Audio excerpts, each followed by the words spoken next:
Hello everyone, welcome back to my new blog video. কেমন আছেন সকলে? আশা করছি ভালো আছেন, সুস্থ আছেন। আমি দিনাজপুর থেকে পায়েল। আমিও ভালো আছি, সুস্থ আছি।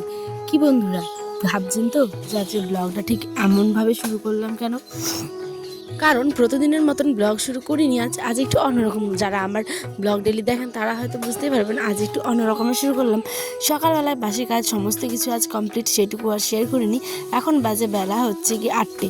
তো 6টা থেকে 8টার অবধি সমস্ত কিছু মানে বাসি কাজ কমপ্লিট। এদিকে আজ এসেছি হচ্ছে কচুর মুন্ডা খেতে, মানে বাসা কচু যেটা বলে, বাঁশ কচু। তো তার যে ভিতরের যে মাটির নিচে যে লম্বা অংশটা থাকে সেটাকে আমাদের গ্রামের ভাষায় বলে কচুর মুন্ডা। তো আজ বাড়িতে কচুর মুন্ডা রান্না হলো, এক অদ্ভুত রকমের রান্না। না দেখলে হয়তো আপনারা বুঝতে পারবেন না যে এটা, না দেখলে বলছি সরি, না খেলে হয়তো বুঝতে পারবেন না যে এর স্বাদটা ঠিক কতটা। তো পুরোটা আপনাদের সাথে শেয়ার করবো। চলুন এটাকে আজ ভালো করে আগে ধুয়ে নিই। এখন সেটাকে সাইডে রেখে দেখুন কত ভারী মিষ্টি রোদ উঠে গেছে। শীতের সকালে এই মিষ্টি রোদগুলো একদম দারুণ লাগে কিন্তু, তাই না? আর শীত তো জানলাতে উঁকি মারে। সকালবেলা উঠেই জানলাটা খুলে দেখে কি সুন্দর ঠান্ডা ঠান্ডা হাওয়া আর কুয়াশা ভরা মাঠ।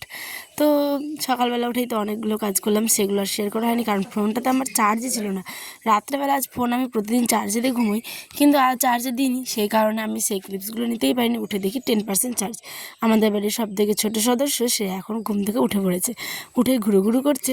আর আমি জ্বালানিগুলো সব জোগাড় করছি, মানে আখার পাড়ে জানেন রান্নাঘর যেহেতু নেই, তাই সামনে উঠোনটাতেই যে রান্না করতে হয়, তাই এখানে যে মাকাইয়ের ঘ্যাক বলুন, তারপরে কিছু খড়, সমস্ত কিছু এখানে জোগাড় করে রান্না করতে হয়।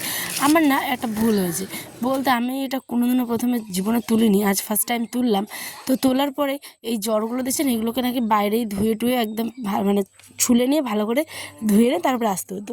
আমি কি জানি, আমি তো এগুলো জানি না, তাই আমি যেমনভাবে পেরেছি ঠিক তেমনভাবেই কেটে নিয়ে চলে এসেছি হচ্ছে রান্না করতে। আর খেতে এত ভালো হয়, অনেকে আবার কিন্তু কাঁঠালের মতো রান্না করে খায়। হ্যাঁ, আমাদের বাড়িতে তো গল্প করছিল, আমি শুনেছি অনেকে কাঁঠালের মতো রান্না করে খায়, কেউ আবার আলু ভাজার মতো ভেজে খায়। তো আজ আমি এটাকে ভাজাই করবো সিম্পলভাবে, কোনো কিছু অত ঝামেলা নেই, মানে একদম শর্টকাট। আর এত মানে সুন্দর নরম, এত সফট ভিতরটা যে কি বলবো, একদম পুরো কচি কচি যাকে বলে। তো অনেকে হয়তো চেনেন, অনেকে হয়তো খান। তো আপনাদের কেমন লাগে অবশ্যই কিন্তু আমাকে কমেন্টে জানাবেন। কারণ সত্যি কথা বলতে কচু জিনিসগুলো খাওয়া কিন্তু অনেকটা উপকার, অনেক আয়রন থাকে ভিতরে। তো যে আমার কাটা হয়ে গেছে, আরও ঝিরিঝিরি হতো জানেন, কিন্তু ওই যে সময়ের অভাব বললাম, সকালবেলা উঠেই যেহেতু বাসি কাজ করতে আজ দেরি হয়ে গেছে, রান্নাবাড়িটা তাড়াতাড়ি করতে হবে। এদিকে আমি আর শেয়ার করতেই পারিনি। আমার এটা মানে কি বলবো, এত তাড়াহুড়ো করেছে, আয়নের আবার বলছে আমি এই বেরোলাম বললাম। তা আমি সেই কারণে না ভিডিও করবো না কি করবো আমি নিজে বুঝতে পারছিলাম না। তাই শুধুমাত্র ডাল আলু সেদ্ধ করেছি। আর আমি মুন্ডাটা কীভাবে ভাজা করলাম সেটা আপনাদের সাথে বলে দিই। প্রথমে সাদা জিরে, তেজপাতা মানে সরষের তেলের মধ্যে ফোড়ন দিলাম, তারপরে দিলাম হচ্ছে গিয়ে কাঁচা লঙ্কা চেড়ে, আর দিলাম হচ্ছে পেঁয়াজ কুচি। দেওয়ার পরে সেটা ভাজা ভাজা হয়ে গেল, তারপর মুন্ডাগুলোকে দিয়ে দিলাম। অনেকে ভাবছেন কচু কিন্তু হয়তো মুখে লাগবে বা হাতে লাগবে, গলায় ধরবে, সেরকমটা কোনো কিছু না, একদম সিম্পল। তেল, হলুদ, লবণ, পেঁয়াজ, কাঁচামরিচ দিয়ে ভালো করে ভাজা ভাজা করেছি। আর সাদা তো জিরে, সাদা জিরে আর তেজপাতা আগে বললাম ফোড়ন দিয়েছি। এত ভালো লাগবে খেতে, গরম ভাতের সাথে কিছু না হলেও চলবে, একটু ঘি নেবেন আর সেটা নেবেন, দারুণ লাগবে, সাথে একটা কাঁচা লঙ্কা। তো আমি তো এরমভাবে রান্না করলাম, গলায় ধরেনি কোনো কিচ্ছু না, একবার ট্রাই করতে পারেন। আমাদের গ্রামের দিকে এটাকে বলে কচুর মুন্ডা ভাজা।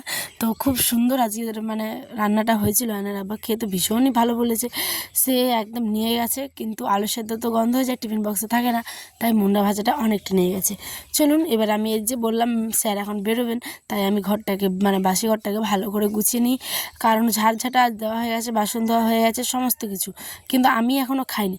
আর এদিকে মাথা পুরো ঘুরছিল, এত খারাপ লাগছিলো, আমার যেহেতু প্রেশার প্রচণ্ড লো, তাই আমি মানে সকালবেলাটা না খেয়েই যেহেতু আমার কাজ করতে হয়, কারণ অত না আমার খাওয়ার ইচ্ছা করে না সকাল সকাল। আর মানে কি বলবো, সকাল বলতে 10টা 11টা এরকম বাজবে, তারপরে আমি আর কি খেতে পারবো বলতে, সমস্ত কাজ কমপ্লিট করার পর আয়নার যাবে, আয়নকে খাইয়ে দিয়ে সব কাজ কমপ্লিট হবে তারপর। এদিকে দেখুন এখন বড়মশা ওষুধ খাচ্ছিলো, তার একটা প্রবলেম হয়েছে, তো শারীরিক আর কি, তো সেই কারণে তার একটা হোমিওপ্যাথি ইগুলো ছিল ওষুধ, সেটাই খাচ্ছিলো। আর এইদিকে দেখুন পাটিটা এতবার পড়ে যাচ্ছিলো যে কি বলবো। কথা বলতে বলতে অনেকটা কাজ এগিয়ে গেছে, প্রায় বাজে এখন 10টার মতো। 10টার মতো। এখন আমি এখানটাই মানে কি বলবো মানে ভয়েস দিচ্ছি, আর এই যে মোরগের ডাক শুনতেই পাচ্ছেন। এখন বাজে দুপুর 2টা। এত পরিমাণে ঘুম পেয়েছিল, কিন্তু না ঘুমিয়ে আমি ভয়েস দিতে এসেছি। কারণ যারা ভিডিও করে তারাই শুধুমাত্র জানে যে ব্লগ ভিডিও দিলে মানে কত রকমের কিছু মেনটেন করতে হয়, তাই না? এত পরিমাণে এত পরিমাণে ঘুম পাচ্ছিল যে কি বলবো। সে না ঘুমিয়ে এখন ভিডিওটা এডিট করলাম 8 মিনিটের, তারপর এখন ভয়েস দিচ্ছি, থাম্বনেল রেডি করতে হচ্ছে। আপনারা ঠিক সন্ধ্যে 6টায় আজ ব্লগটা পাবেন। তো এটা হচ্ছে গতকালের ব্লগ। তো কি বলছিলাম, এখন বাজে এই যে 10টা, 10:30টার মতো। এখন আমি খাচ্ছি দুধ চা আর একটুখানি বিস্কিট। সমস্ত কাজগুলো কমপ্লিট। এবার চা বিস্কিট খাওয়ার পরে যাচ্ছি হচ্ছে গিয়ে এই দিকে। ওই যে বলেছি আপনাদের গত ব্লগগুলোতে আপনারা দেখেছেন, এই যে গোবর দিয়ে তৈরি করেছিলাম ম্যাজিক বল। তো সেই ম্যাজিক বলগুলোকে তো তুলে রাখতে হবে, তাই না? কারণ ঠিক টাইম মতন হলে তো জ্বালাতে পারবো।